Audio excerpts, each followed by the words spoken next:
ప్రశాంత్ కిషోర్ ఆయన పోల్ మేనేజర్గా వ్యవహరించినటువంటి వాటిట్లో ఫెయిల్యూర్స్ ఉన్నాయి, సక్సెస్లు ఉన్నాయి. సక్సెస్నే బాగా ఫోకస్ అవుతుంది, ఫెయిల్యూర్ని జాగ్రత్తగా డైల్యూట్ చేయడంలో సక్సెస్ అయ్యాడు.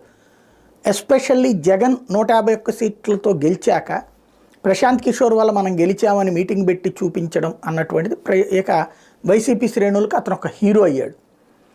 వాస్తవంగా తెలుగుదేశం పార్టీ శ్రేణులకి అతను ఒక విలన్ అయ్యాడు. అప్పటి నుంచి తెలుగుదేశం శ్రేణులు లేకపోతే జనసేన శ్రేణులు కానీ పెద్ద ఎత్తున ప్రశాంత్ కిషోర్ మీద విరుచుకుపడతా ఉంటుంటాయి. ఇప్పుడు అటుదిట అయ్యింది.